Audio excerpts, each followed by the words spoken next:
So I really am very honoured to welcome Max here today, and we're going to have a live conversation. So you're more than welcome to pitch in, ask any kind of questions you like, but Max is going to give us an overview of his experience of education and bring us up to date with what he's doing now.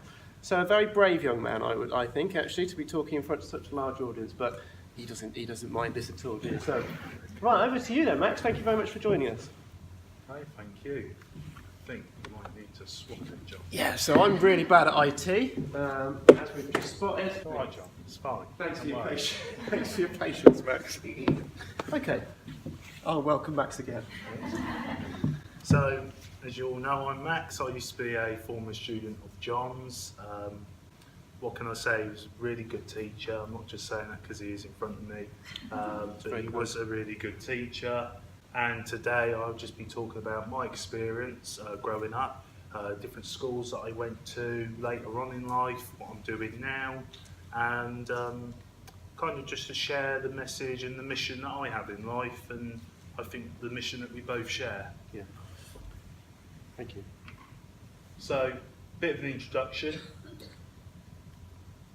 it comes up, it will do. Maybe you do have to point it. Yeah, There you go. Shall we swap seats? Why not? Let's do the old ambidextrous. Let's do the switcheroo. Right, We always present on the same side for some reason, No, this but is we'll have weird. to switch it up now. This ain't right. This is not right, but let's see how we go. So I do acting as well. I'm an ambassador for the National Autistic Society, which was actually down to this man because John got back in touch with me over Twitter because I do acting. I've been on some shows. I've been on Holby City and Doctors. And John, I was going to say, you may have recognised his celebrity lifestyle as well, actually. Holby City, Doctors, yeah. Yeah. So like Troy McClure. You might remember me. You might such remember me things. from... But John reached out to me on Twitter. He said, I've heard what you're doing. It's brilliant, blah, blah, blah. And basically, the National Autistic Society put a advert up for an actor that they wanted to play who had autism in their campaign. And John said, you should go for it. And I did. And then, lo and behold, I got the part. And John took 15% of that. I should. He should have. He did. No, I didn't. And since then, I've been ambassadoring for the National Autistic Society as well. And I also do a charity event every year. So the first year, I went big and I done a skydive for Make-A-Wish Foundation. Mm-hmm. Never again. I then went and done a abseil off the London Oreo bit, the Olympic thing that they built that's never been used since. Yes. So, done an abseil off that, and then the third year I then done a 15k run in tribute to Bob Marchbank, who was a head teacher at me and John's school, who sadly passed away due to pancreatic cancer. Yeah. So Yeah. I then done a 15k run for him. Never again. Because I'm an athlete, right? So, a bit about my primary school. That's me in primary school, rocking the look. Like it. Funny story about that. My head teacher used to have to literally take me into the office every day and had to wet my hair down because of where I wore the cap. It just used to look ridiculous. So she would just wet my hair down every day. So a bit about primary school. I'll be talking about relationship with peers, relationship with teachers, things that helped and things that didn't. So I couldn't talk till I was 6. So growing up in school, that was quite difficult because I couldn't really communicate with anyone. I remember kids used to be playing football, and me being me, I used to run in the middle of the field, and I used to pick up the ball. And then they'd go, yeah, what are you doing? You know, and they used to get proper stroppies, as you can imagine. And I couldn't communicate with them that, you know, I don't know how to play until two friends of mine showed me and taught me how to play football. But just to communicate at school was very difficult, and I couldn't do that until, I'd say, year 4 properly. Sociably, I was not very good. Found it very hard to fit in. Even the educational side of stuff, I was very behind as well. Reading, writing, everything about it really, I just really struggled with. And I'd say the understanding of autism back then wasn't as great as what it is now. I remember my mum going into the school. My mum has told this story as well. She said to the teacher, I reckon he's got autism. And the woman just said, he's not got autism, he's just naughty. And that could be difficult, growing up, because you know as a parent there's something not quite right if you're not speaking to the age of 6. Yeah. And then I think the trouble thing with me growing up with school, it was one thing after another. So I got the autism diagnosis, then I got the OCD diagnosis, then it was ADHD. I remember at one point at school, I was taking medication for my ADHD, and I've never really told you, but I remember taking about 8 pills a day, and I can't really remember the days. I used to feel droopy, not with it, not able to take anything in, but it was almost like if he's not like jumping up and down and going up the walls, we prefer him to sit there drooped rather than learn. And I think that was always difficult, and I think the things that helped was when you came across a really good teacher. I had a really good PE teacher who I really got on well with, and he knew I couldn't really communicate very well. So what he used to do, and it sounds so simple, but he used to go, Max, what kind of day are we having today? Are we having one of these? Or are we having one of these? And I used to go that back, or I used to go, proper in a not having a great day. Not having a good day. And that was his way of knowing, and communicating and being able to check whether or not I was all right, because I was never going to be one of these kids that would sit down and be able to talk about it. I remember in year 4 there was a really good teacher. She knew I was very anxious. I was always worried about something. And she taught me a really kind of strong message of what she'd done. So she gave me my own desk in the room. She said, bring some photos in of family or things that make you happy. Stuck them on the wall. And then she made this green box. She said, anytime you ever get worried, write it down, put it in the box, and I want you to forget about it to the end of the day. That thought is in the box. It's not up here. It's in the box. So you won't forget it, but put the worry in the box. And if you want, we talk about it later. If not, we throw the thoughts away. Majority of the time, by the end of the day, what it taught me was the worries were unnecessary. It taught me that worry would last one session in the classroom, but by the time it came to the end, it was no longer a concern. Very good. So it taught me kind of psychologically, what to worry about and what not to, and what seemed important at that time that really wasn't. And quite a simple solution. A teacher recognising that you might have anxiety, providing a little space for you to work in, and something really simple, doesn't cost any money, really nice little idea there, really nice trick. And the photos to motivate and kind of make you feel like you belong, I suppose, somewhere, because as I say, I didn't have a lot of friends, and sometimes that would spur me on, the thought of, family and seeing them later, all that kind of stuff. I remember you saying in a previous conversation we'd had that learning to read was really important for you. Learning to read was really important, but it was really difficult, because the thing is with me is I wouldn't want to read things that I wasn't interested in.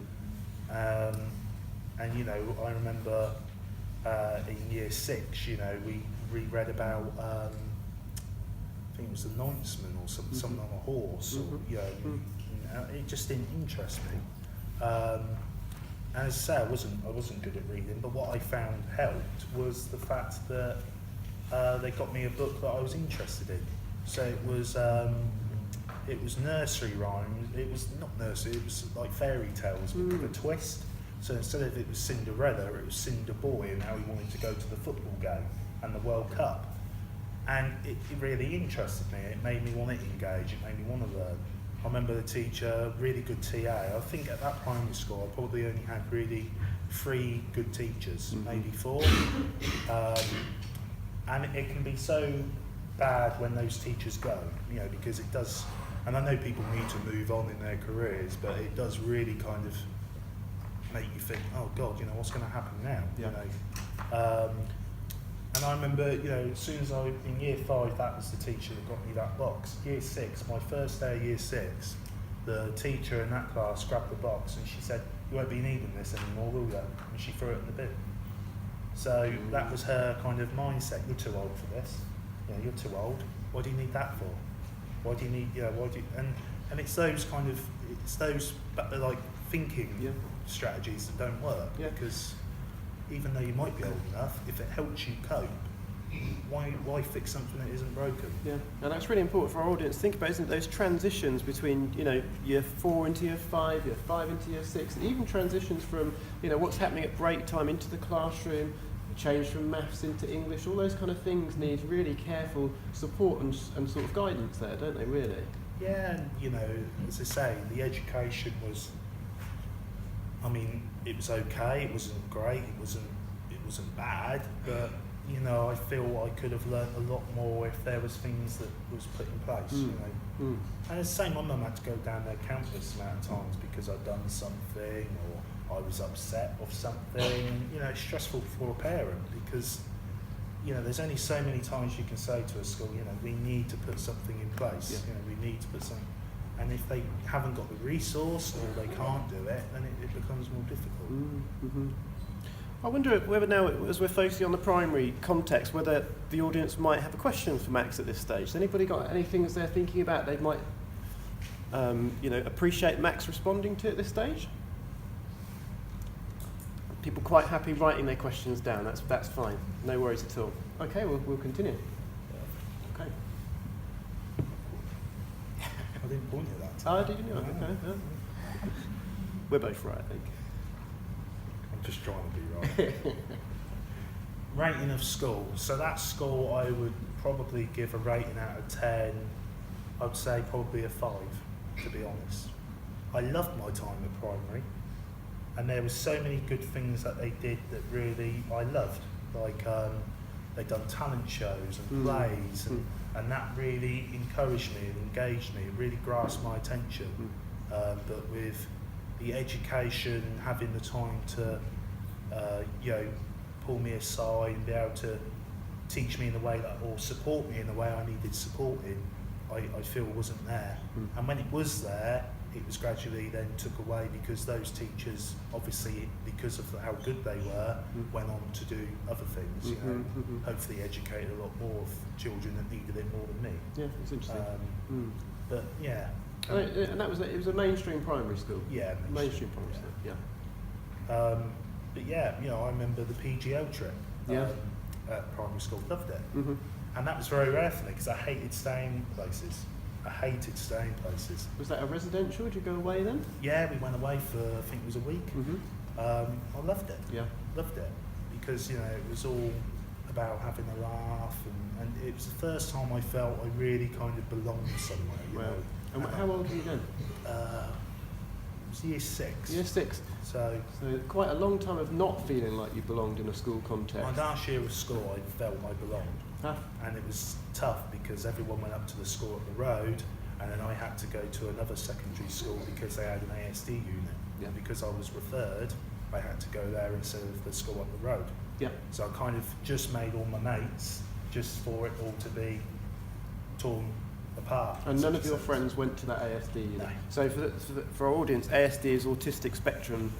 We prefer condition, but actually in policy documents it's autistic spectrum disorder. So Max went from mainstream primary school into a secondary school, but had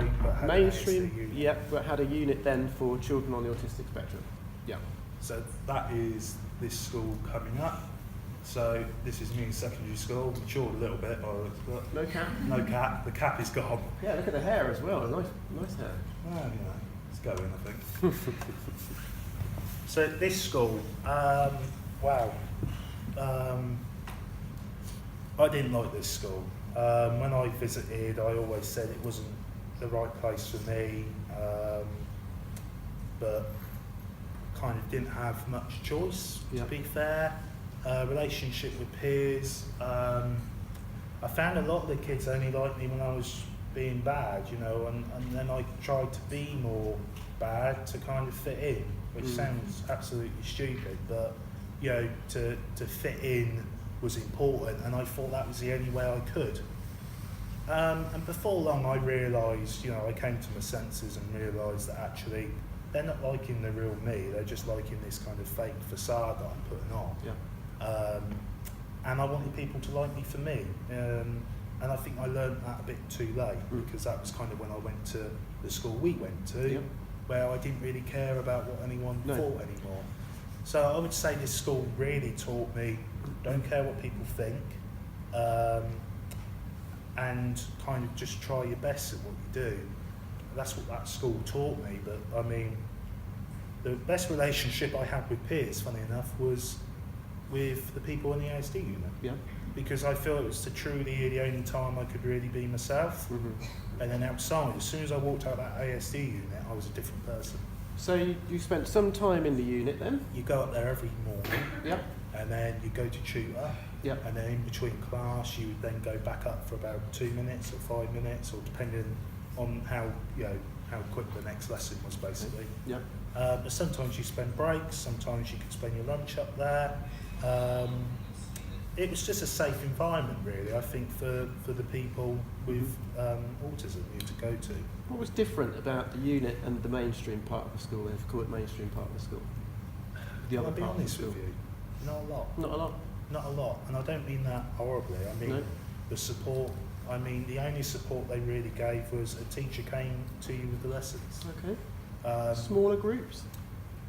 No, No? no, still big class, Mhm. still, you know. And the one thing I asked actually was when I joined the school, I didn't want people to know I had a condition, because I felt that they would, I felt it'd be a bullseye on the back. You know, that's the guy we bully because he's got this or that. Yeah. So the one thing I did ask the TA was, I said, I'm really nervous about going into the class because a lot of the lessons they'd sit right next to you. Yeah. And I said to them, you know, I'm going to need help because I've got like year 5 handwriting, you know, I'm going to need help. But I just didn't want it to be made obvious that TA was there just for me.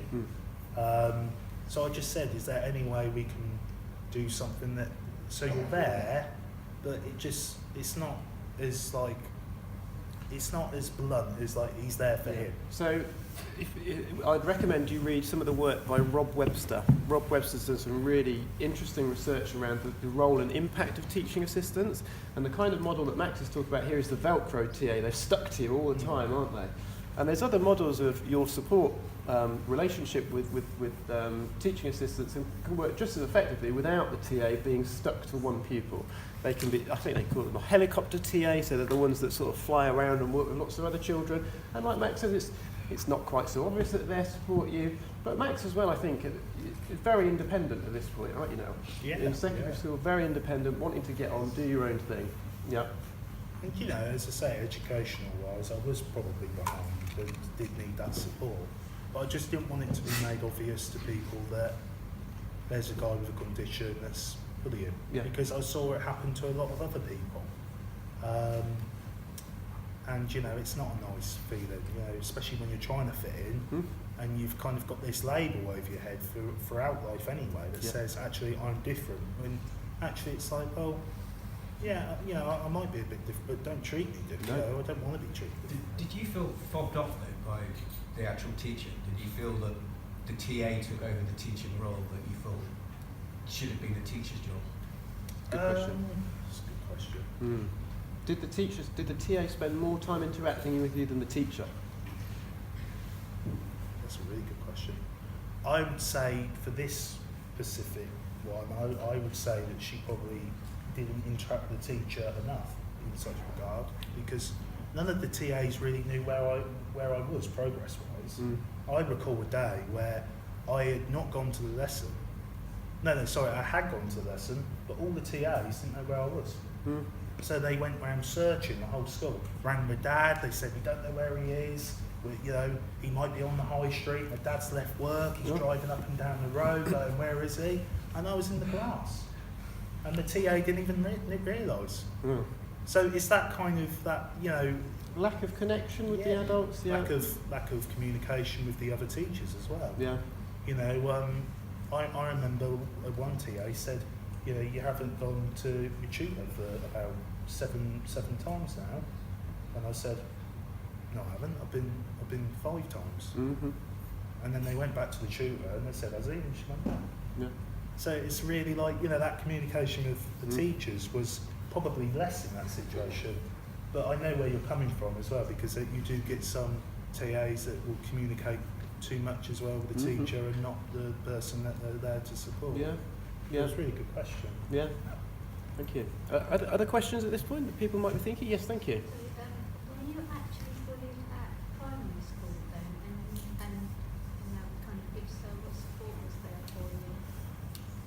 That's a good question. I would say I was bullied at primary school. I was very much, you know, didn't want to disturb the peace as such, because there was groups, and I'll be honest, over a little time I managed to wiggle my way into the group, but that was year 6, but that was by finding an interest that, you know, I was rubbish at football, but that was by trying to, you know, just trying to be football, being there on the pitch made me communicate with people. But, you know, I was called all sorts, you know, especially, I got bullied more outside school. So, because I think such a degree, they would say some stuff at school, but not too much, but because you're in the classroom all the time, the only time they'd really have an opportunity is lunch or break. And they might say 1 or 2 things, but I was more bullied outside school.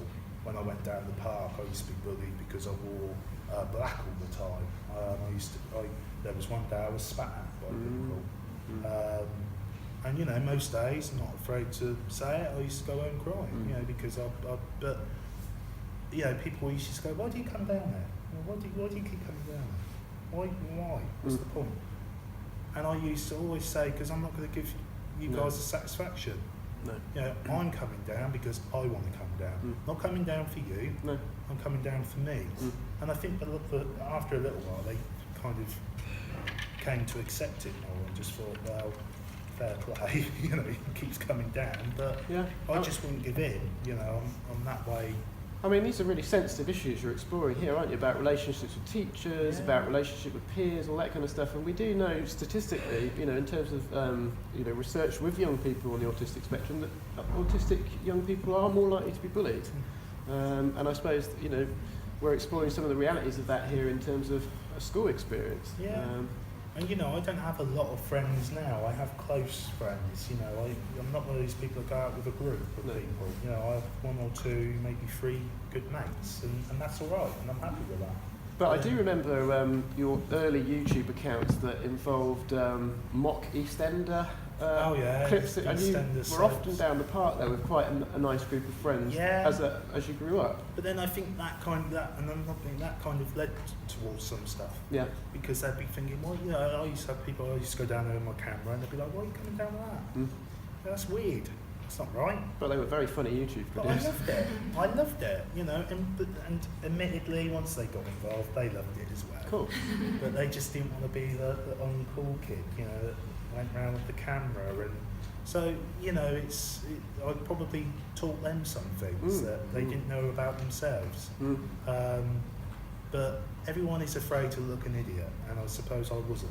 No. And that's what they didn't understand. You know, my motto in life is I've made myself look like an idiot once. One more time ain't going to work. So it won't kill me. I think as well, you know, it's. I mean, part of those experiences help build up that level of confidence in you. You know, to be able to engage in public speaking, and as Max talks later on, I mean, I've been lucky enough to have been invited to the House of Parliament with Max, so he's actually been involved in some really high-profile work around raising the profile of autistic young people. There's a spoiler alert there, we'll save that for later. So what other things were really helpful in that particular school then? What was helpful in that school, because it was a tough time anyway, I'm not going to give the X Factor some story, but like my granddad just passed as well, so that was quite difficult. Sounds like an X Factor sub story. Yeah, it does, doesn't it? It does. I was bullied. Then I broke my heel, funny enough. I broke my heel. I literally And that was through trying to be friends with people. I climbed this 10-foot fence and they shook it while I was on top and I fell off. And they're all laughing, going, oh, look at him. And I'm there near tears. And it was weird because about 2 weeks before, this was start of year 8, and I said, right, I don't care what people think, I'm just going to get on with it. Yeah. And then that happened, and then it just set me back. Yeah. It sounds stupid, setback, but it did. It just set me back, and it got into the mindset again what people was thinking. Because like I came in with crutches, and people were like, nothing wrong with him, and then I started thinking about what they're thinking, and it just got on top. The things that did help though was we'd done a PGL trip there. Yep. Loved it. They got me to edit it, so it really got me into editing. And another thing that I did was I found a really good mate there who I really got on well with. That's what introduced me into YouTube. Sounds stupid. We went round to the school and we said that it's like Michael Jackson's ghost was haunting it, and done a whole YouTube series on that. Rubbish. Absolute filth.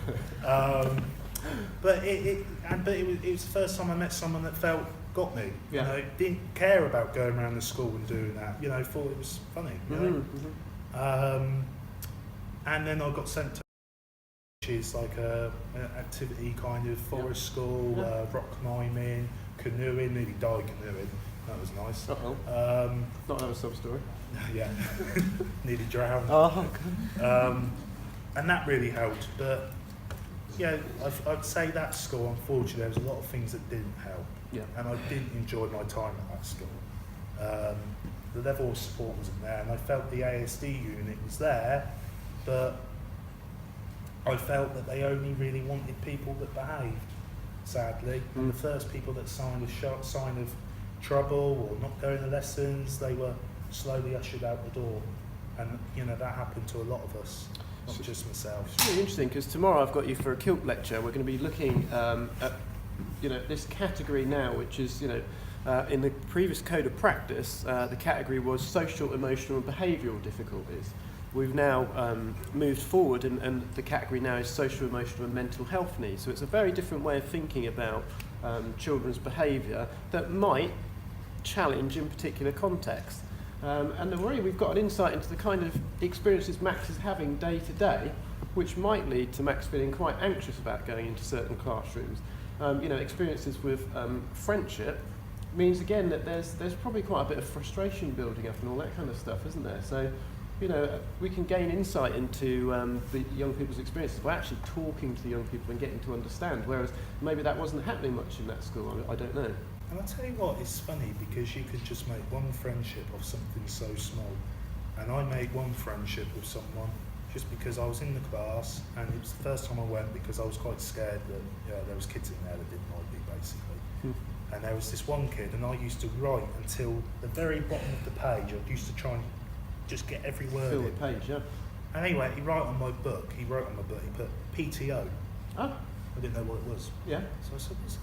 Because you'd run out of paper. Yeah. So he said, please turn over. And then I had a friendship with him. And it's just that simple kind act that just formed that nice little... And you got more paper on the back. And I got more paper. Wow. That's helpful. I mean, you could argue I was saving the environment. You were. Because I was recycling, right? You write really tiny as well. Wow.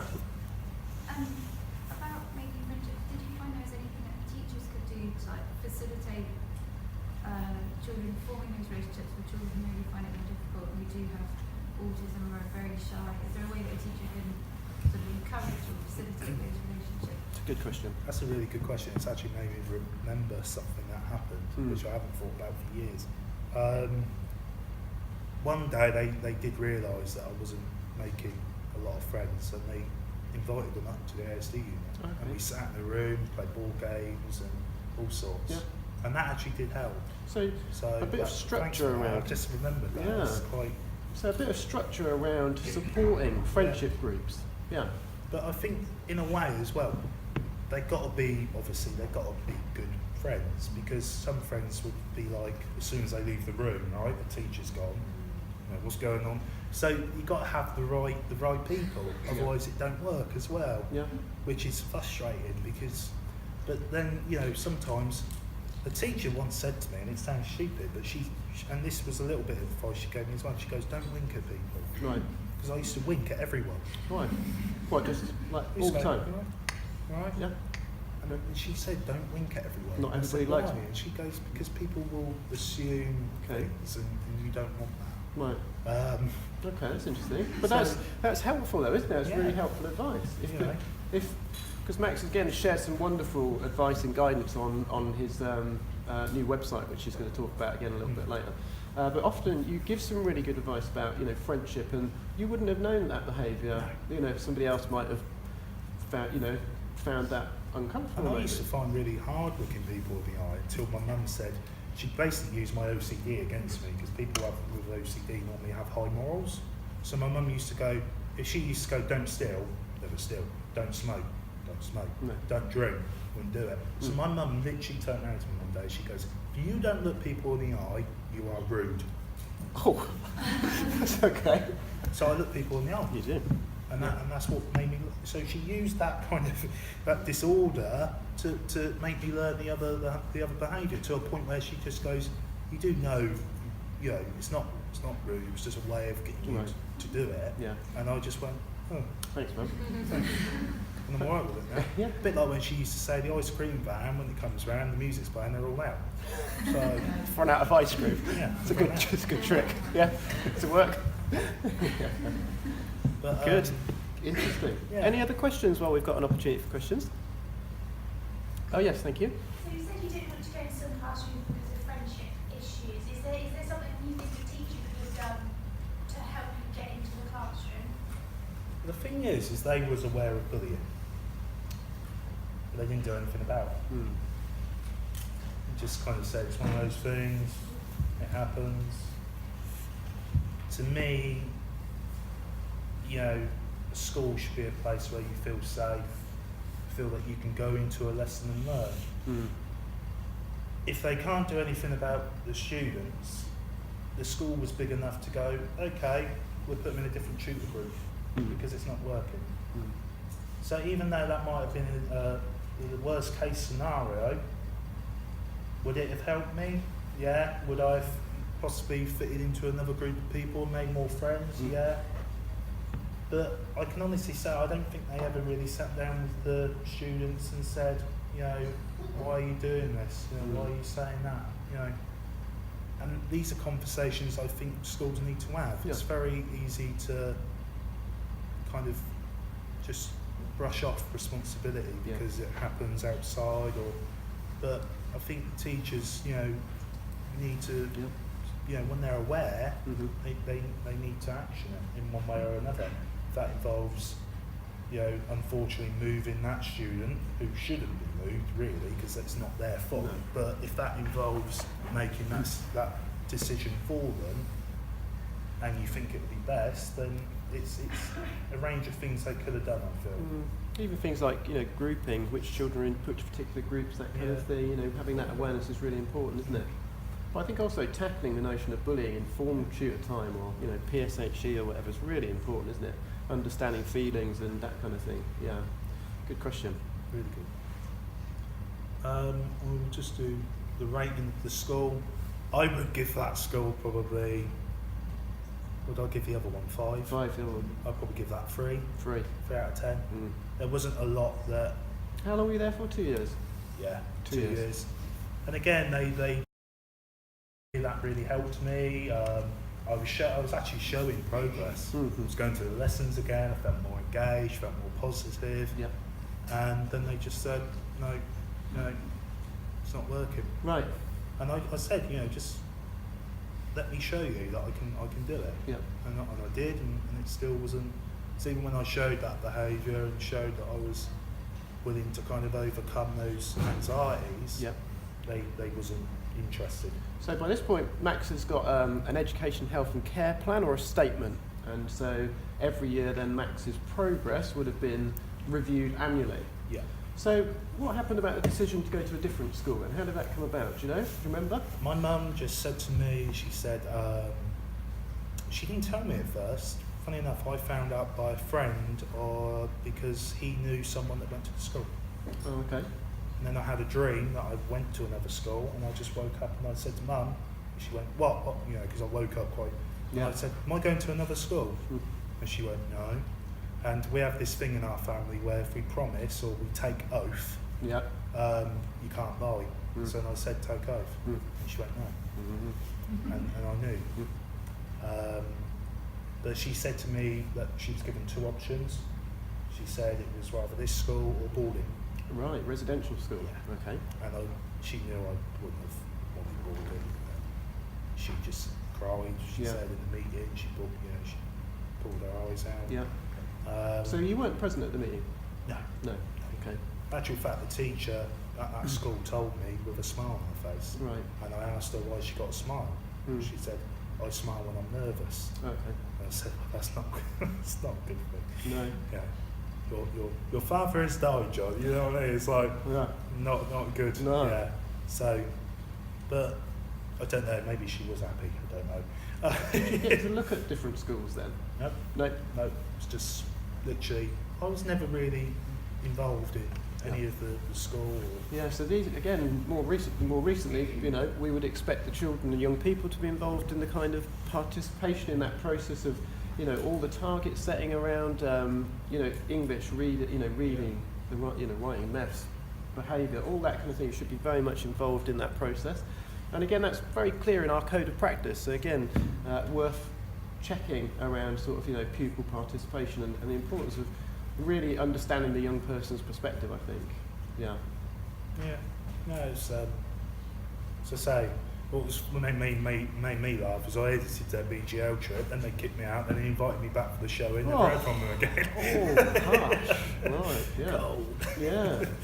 But yeah, I will move on to our school now, John. So I remember Max's first day at my school before you actually arrived, because I was involved in the interview. People And were shocked, I think. you arrived in a very, very, very smart leather jacket, as I remember, in fact. Yeah, very smart leather jacket. That's my dad's fault. Yeah, and I mean, it was a really positive interview in the sense that I remember you saying that you had some difficulties in school, but you saw this as a fresh start.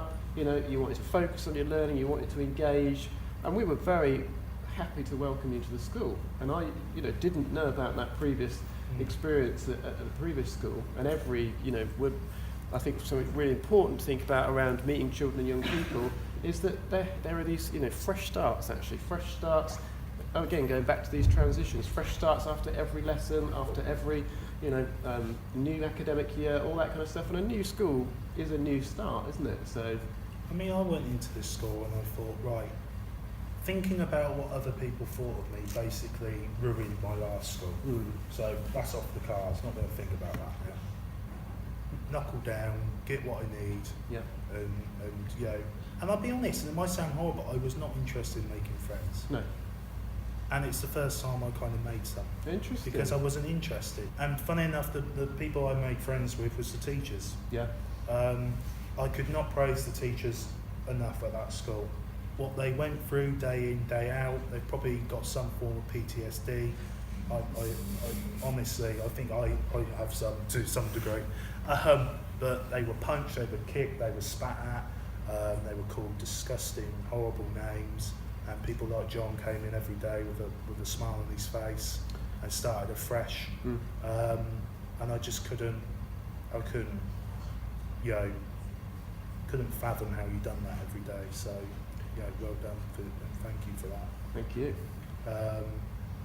But the school, you know, I remember my first day, I met the teacher, I shook her hand, and they all just kind of looked in, you know, shock. What a polite young man. He's come in, he's shaking hands with the teacher. And I thought, I'm just, you know, what's odd about it? But I'd say the first lesson you understood why. You know, it was quite volatile, everyone picked on each other. Yeah. Bob, bless him, he said, you know, we were thinking about moving you to year 8 originally, so I was in year 9 at this point, to get away from the class, but he said actually you're quite a calm influence on the class, because any time the students would pick up the fuss, I'd go, come on guys, you know, it's 5 minutes from lunchtime, or you know, it's 2 minutes from break, and I would just use something to help the teachers out, because I knew that they were struggling, you know, being able to do what they done. Yeah, and we should make clear at this point that now Max is attending an independent special school, so it didn't go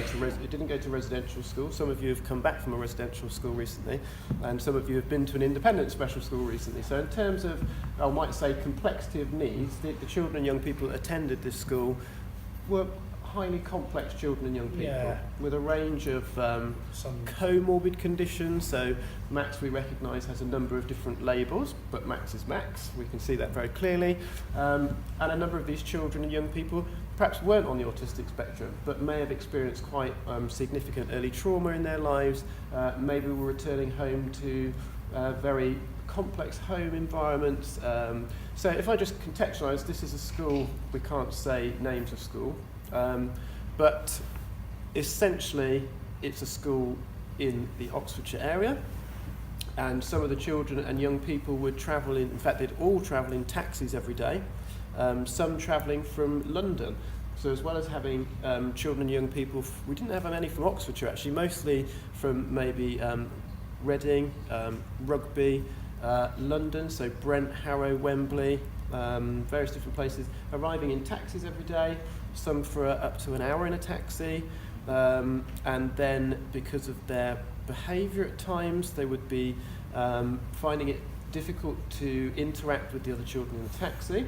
So we'd have a taxi with a taxi driver and possibly maybe a mentor or two in the taxis as well on the way to school. So quite interesting in terms of the sort of transport to the school and so on. And a real sort of mix of children and young people. It was a co-educational school, but at the time it was mostly boys.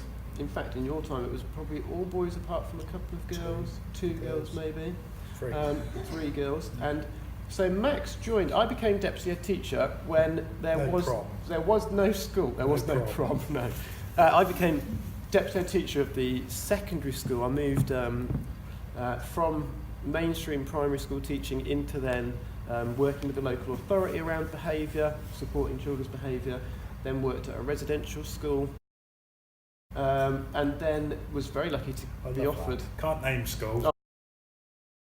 We can cut that one out actually, thanks Max, you're very good at editing, so that can go. Can't name an excellent school. So let's say it again. Shout out to the we can cut this whole section, that could all go.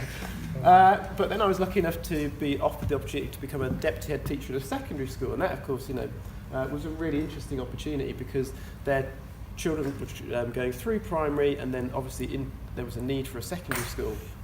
And on the first day I had no pupils at all, which was quite nice. I didn't have a classroom at that stage because it was a brand new build. This was in the lower school initially.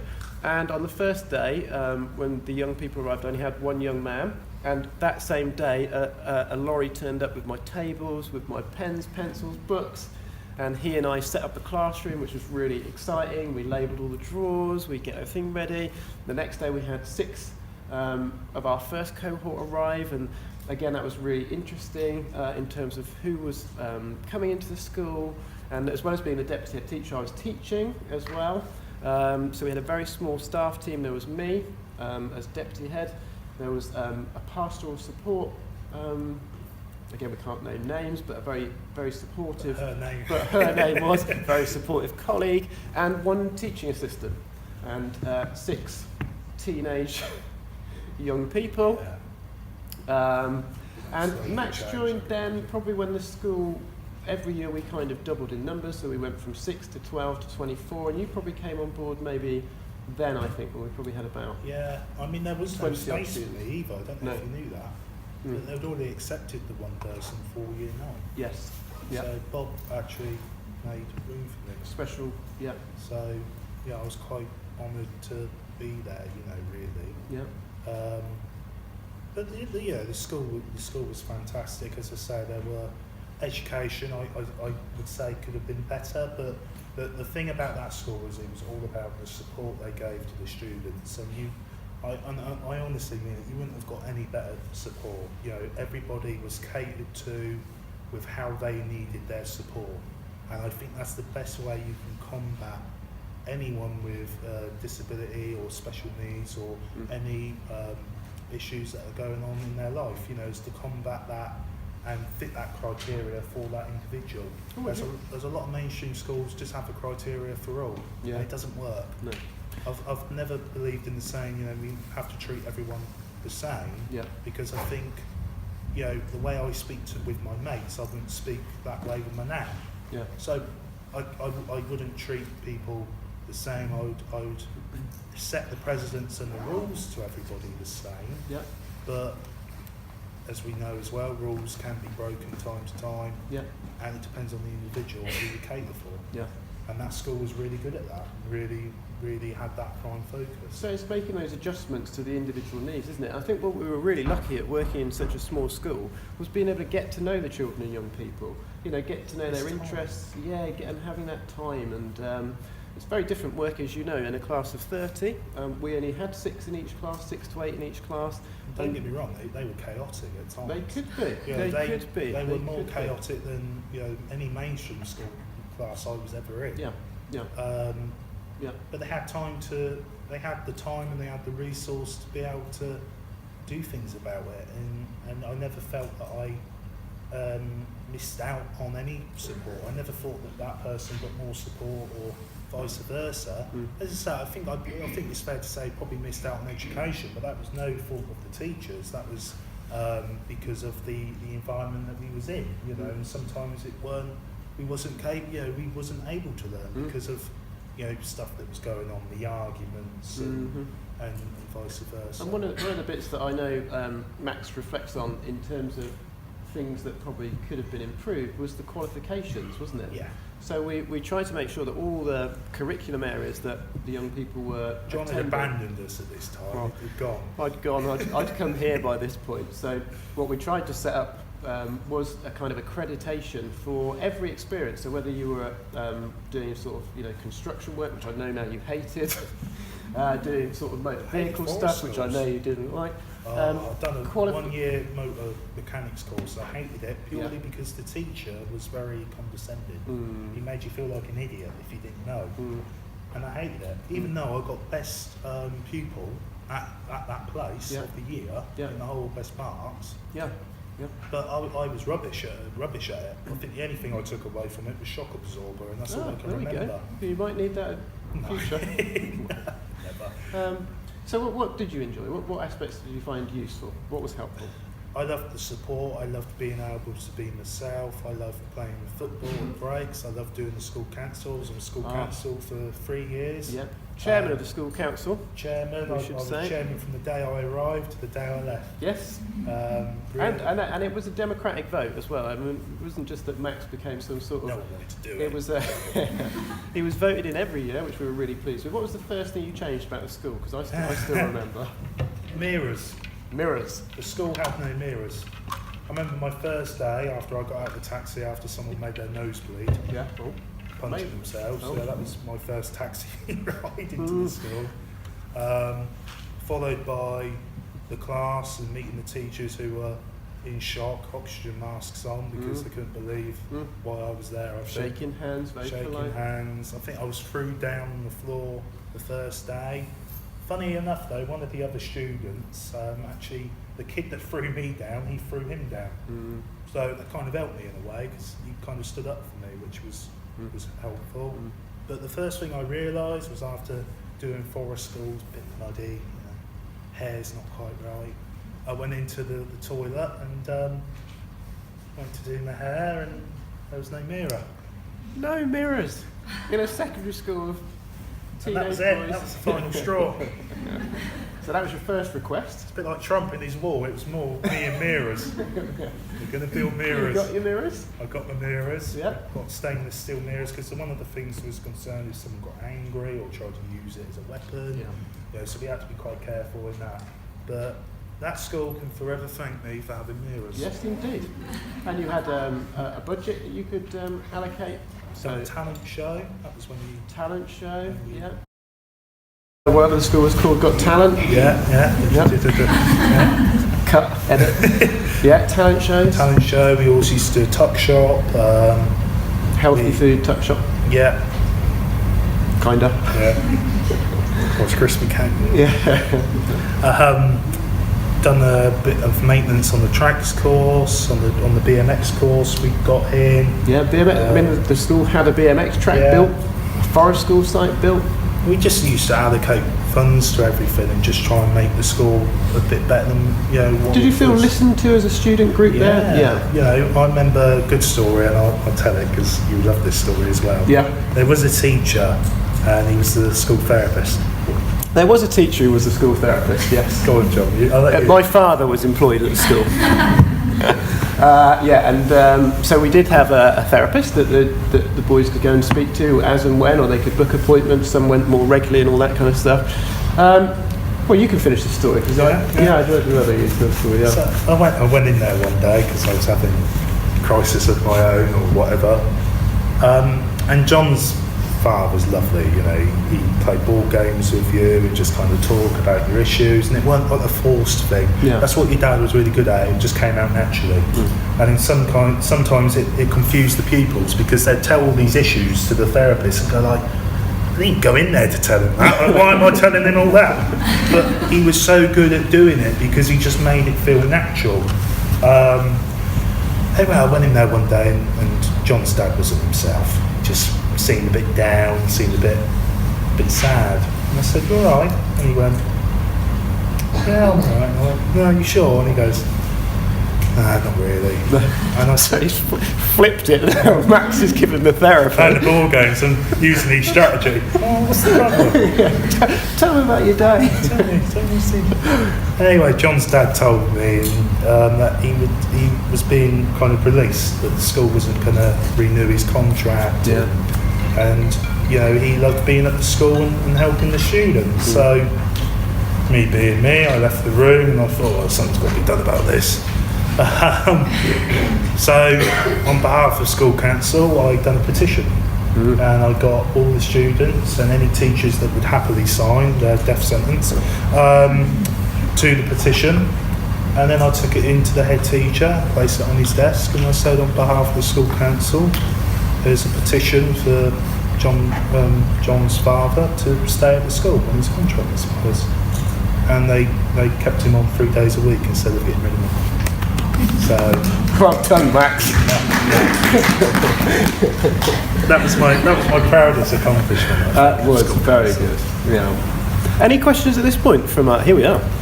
So I just spent 1 week at that school. Perfect. And I found it really interesting that you were saying that you were calm presence in the classroom, because the class that I was in, I found that they all bounced off each other. And what you were saying earlier about how you were almost being bad to be cool, I feel like a lot of those children, when they were on their own, they were completely different kids. Yeah. And I think having that calm presence in the classroom would be really good. So have you ever considered going back there to talk to them? It's something that me and John always talk about. I've actually run the school quite a couple of times to organise the female head teacher as well, because I do a lot of talks at kind of schools similar to that one. I went to a school the other week which was very similar to our school, and they always say it helps. It gives them hope. It gives them a bit of encouragement that they can do what they want to do in life if they put their mind to it. Yeah. It doesn't make them feel hopeless or useless. And I think, as you say, a lot of kids feel that's the only thing they've got, is that reputation of being bad, so they live up to it.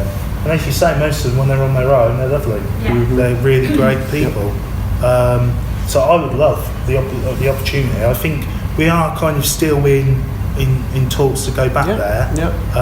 But I mean, I'd go back there in a heartbeat. Yeah. But there's one question I've got for you. Are the mirrors still there? Really interesting. I hadn't really thought about this when you said it.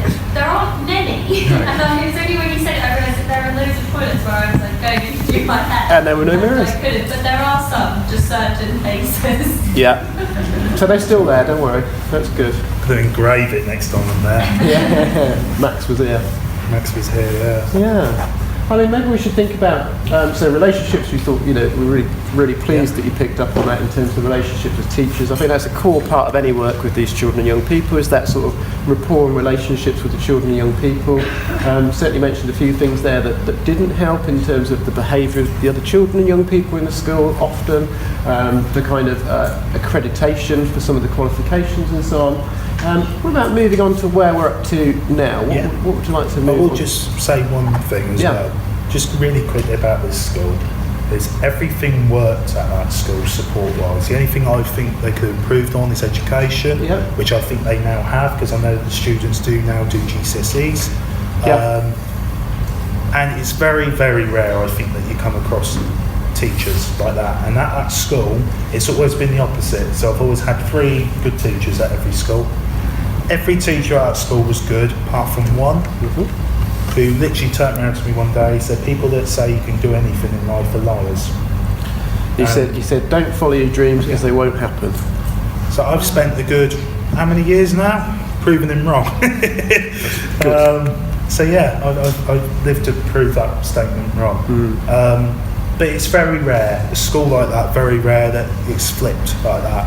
You know, normally it's like I only had really good one teacher. At school, every teacher was good, every teacher. Well, it's very kind. So the rating of that school, I would give an 8 out of 10. Oh, good. Wow. Literally, that's the education was the only thing. But as I say, it wasn't your guys' fault most of it. What's interesting, and again, Blur it. Max, we're really keen for all the young people to leave with a record of achievement, and Max's is full in terms of his achievements. Max didn't get GCSEs at the time. He's gone on to work hard to get those qualifications since. But we've got lots of stuff here about work experience, different awards with design technology, PSHE, functional See, the skills, things that I was IT. bad at, I still got, because I knew I needed something. So I mean, I think this is a really proud document of your And it's a lovely thing for a experience. school to do as well. You know, that's something the school did. And you know, I hope they still do it, but I doubt they do. But I hope they do. I think it's a really nice idea for every student to be able to go away with something like that. It's definitely helped me. You know, when I've gone to job interviews and you stumble and you think, oh God, what am I going to say? Just get the book out and go, look, that's what I've done. Look at this.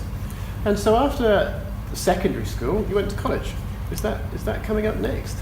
Yes. Okay. So there's a slide that says, so what happened next? So I've done work experience at a cafe. I realised I never want to work in a cafe. I didn't like it, I hated it. And it got me thinking, it got me worried about what life was going to be. Someone no GCSE, someone with conditions, long as his arm. You know, what am I ever going to amount to? And there was one thing I was always good at, but I always saw it as a hobby, and it was IT. So basically, I managed to get some work experience at a company called, and I was there for 8 weeks. I walked in day one, I thought I knew everything about IT, and I walked out and said I know nothing about IT. Clearly, because I still think that you have to point this or have to do something with it, so there's still more I'm learning.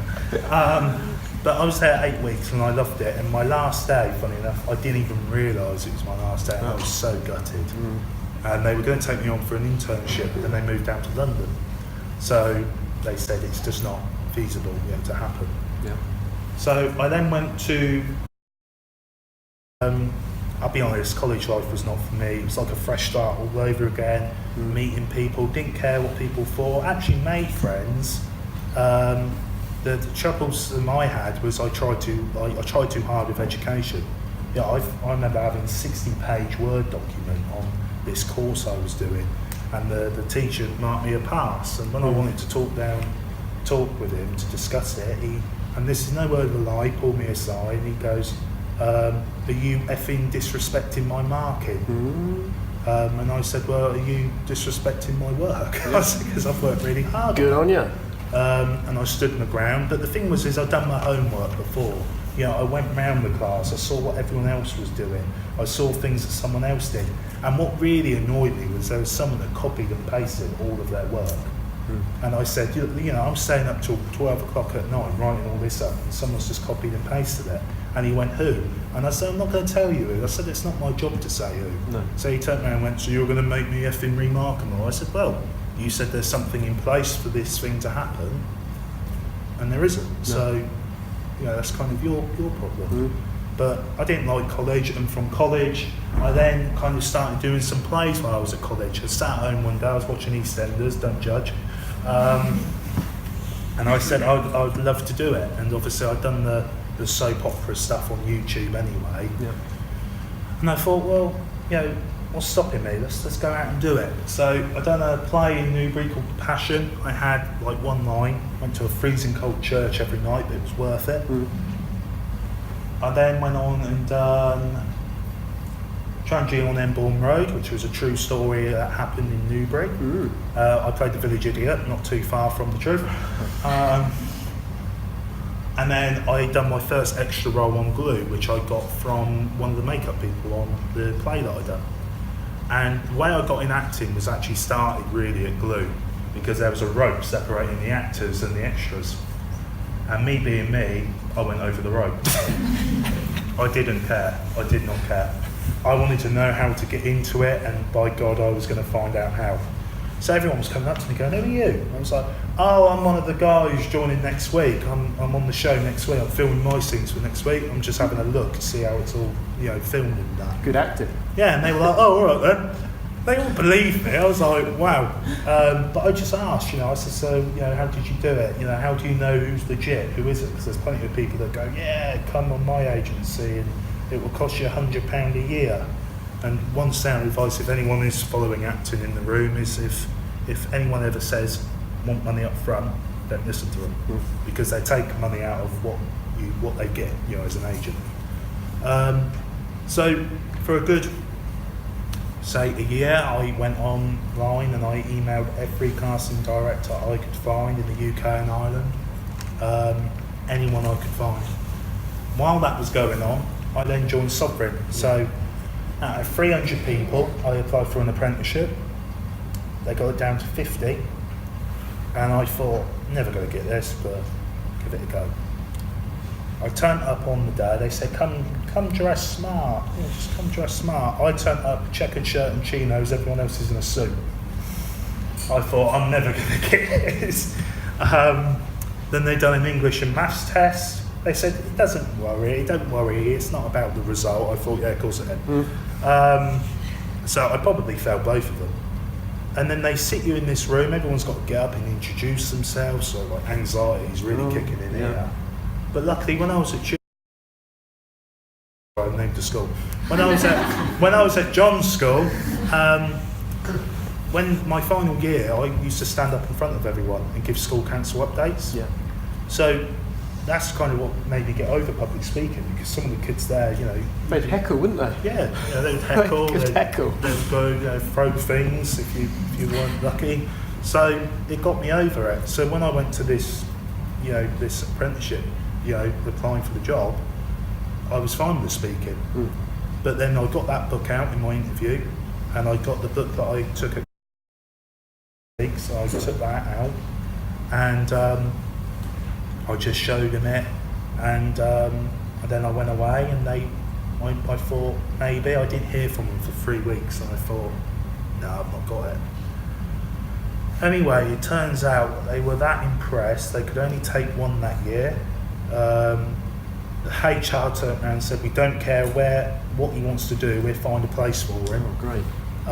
The guy said no, he's really into IT, so they found a budget for 2 people that year, and they didn't take someone on the next year, so if you applied for that job, sorry. But I got the job there, and I completed my MVQs that I needed for my IT qualification. I done my level 2 in English, and I done my level 2 in maths, which took me 8 times. Didn't give up, knew it was the only barrier that was stopping me from getting the job. Took me 8 times and I did it. That's perseverance, my friend. Just didn't give up. No. From that, I then won Apprentice of the Year for 2016 for West Berkshire. I think purely because of the maths. Yeah. And then a year later they invited me back to host the award and give it to someone else. So that was quite a nice kind of, you know, passing, yeah, there you go, have it. Yeah. Next generation. Then I finally got my big break in acting, where I got a main part on Holby City. I was the guest for that episode. Then got an agent off the back of that, because the casting team was so impressed. They said, right, have you got an agent? No. Right, I'm going to get you in contact with one. Got me an agent. Then got a role on Doctors. Then that's when Mr. John came back in my life. Thank God he did. Oh, okay.